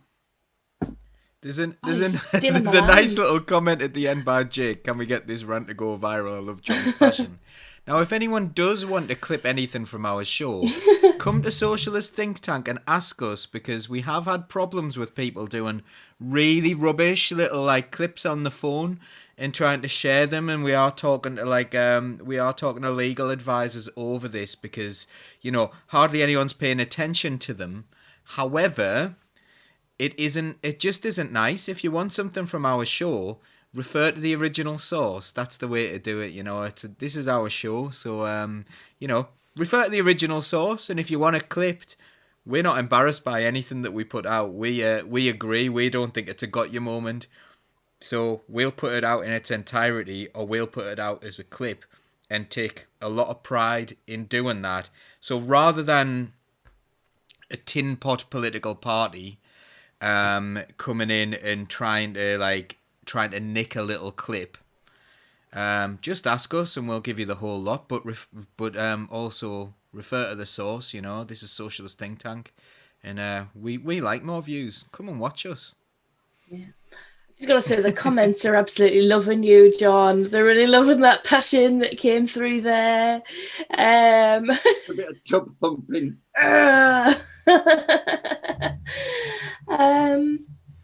Yeah, but we'll clip that one. We can clip that one, can't we? Yeah. The thing about the AAPs and the councillors' personal budgets, like, people really miss that those don't happen in other places. I used to run, well, I still do, but it's not really operating at the moment, a non-profit. We operated from Newcastle, and coming from County Durham, I contacted my local councillors for my business in Newcastle, and I said, you know, do you have any money you can give us, please? And they went, no. I was like, what? They said, well, once a year you can apply. Here's the form. It's very complicated, difficult form. You've just missed the deadline, so you'll have to try again next year. And we won't get to choose. You won't get any preferential treatment of us. It's for the whole of Newcastle. It's rubbish. But again, the area action partnerships, people don't associate those with the council, and they do masses of good in the community, masses and masses of good things. One of the things when you become a councillor, Sam, is you find out where all the money's hidden, and sort of, and you will suddenly become an expert on pots of money. And there's pots of money all over the place. It's not that there's a lack of money for people to go after. None of it belongs to the county council, I might point out. But the fact is there's little bits of, there's funds, and there's a sort of places where you can borrow money cheaply, or where they'll fund 3/4 of it, and there's bits all over, and sort of. And the rules are sometimes very excluding of the things that you'd want to help, but sort of putting people together with the places where they can find the money is one of the major joys of being a counsellor. You're going to get in, Sam, and sort of no. You said the bonkers if they don't elect you, and the same for you, Stuart. And that is when you can actually sort of say, are you trying to achieve this? Go there. They'll sort you out. My God, that's a fantastic thing. And sort of that's when a counsellor really becomes worth the salt. And being a counsellor, I'm on my rants here, aren't I? But being a counsellor is about that. It's not about scoring cheap points, sort of in the debating chamber.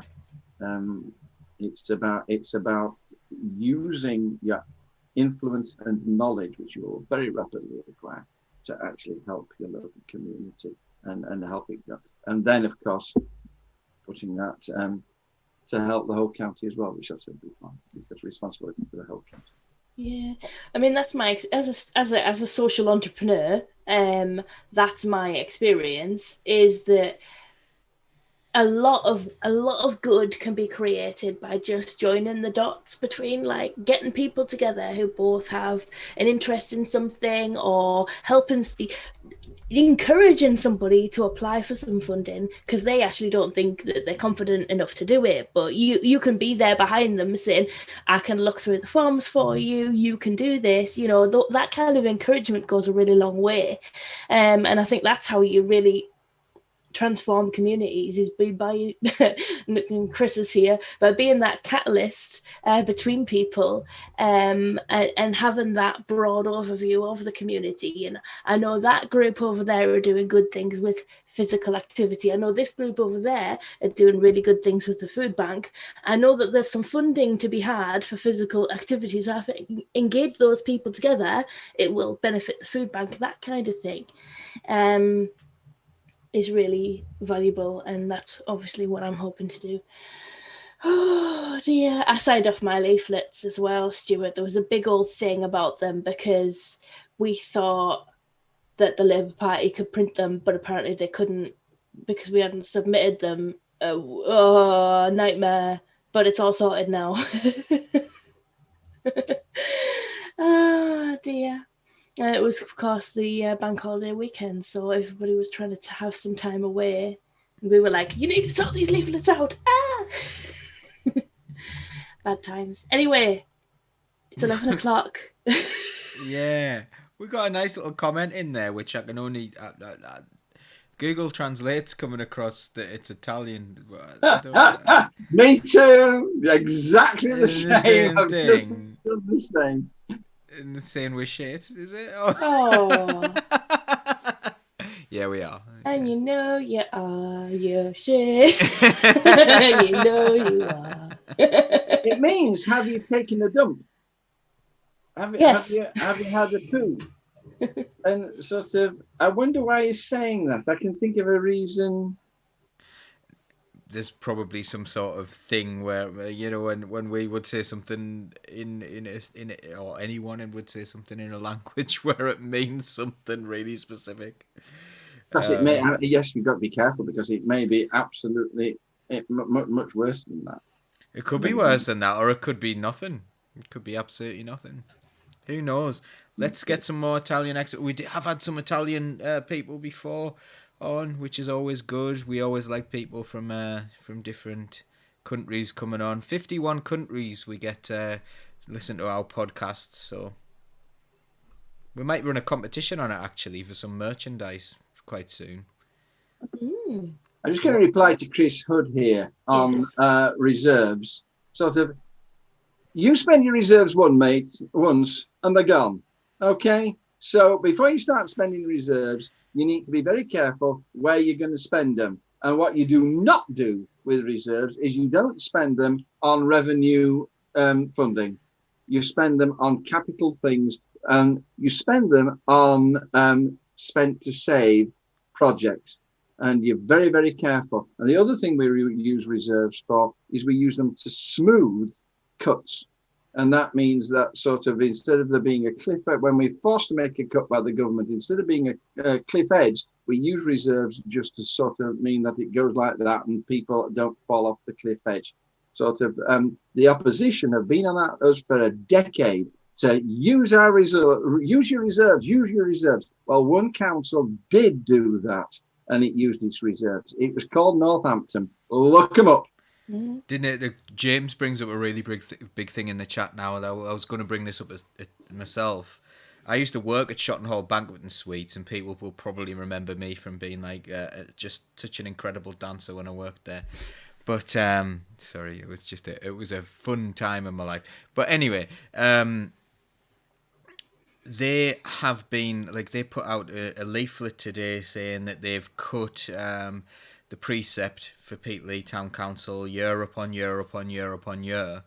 But what they're not saying is they've spent all their reserves. So Peterlee Town Council will either have to put up the precept by, I think, about 21% it was estimated at, in order to not have to sell assets like Shotton Hall Banquet and Suites, which acts as Peterlee Town Council's base of operations. Also, if it had been managed right by the town council, like when I worked there, in the early noughties, it was a big profit. It actually created money for Peterlee Town Council, so they could spend it on other things. And they used it for wedding venues and stuff. And because it was mismanaged over the past few years, that's becoming less and less of a good revenue generator. And now they might just have to sell the building, so you'll end up with something private that'll cost an absolute fortune. And you know what? When Peterlee Town Council ran it under Labour back then, I used to laugh at quite a few of the town councillors then, because there were some funny times. However, it was run in such a way that people could afford to have a relatively inexpensive wedding in a lovely, lovely venue. It was and it was a profit for the people of Peterlee, and it could go, and it's not what it was either. It's still a lovely, lovely venue, but the North East Party have run it into the ground. It's embarrassing.